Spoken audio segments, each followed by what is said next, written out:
Ассалаумағалейкум ағайын, тәуелсіздігіміздің 30 жылдығы құтты болсын. Бұл біз үшін ең ұлы мейрам. Еліміз аман, жұртымыз тыныш болып, мемлекетіміз жан-жақты салада өсіп өркендей берсін.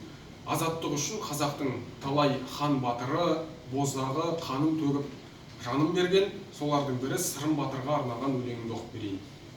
Иірімге қарсы алғашқы бұлқыныс, Сырым Батыр көтерілісі.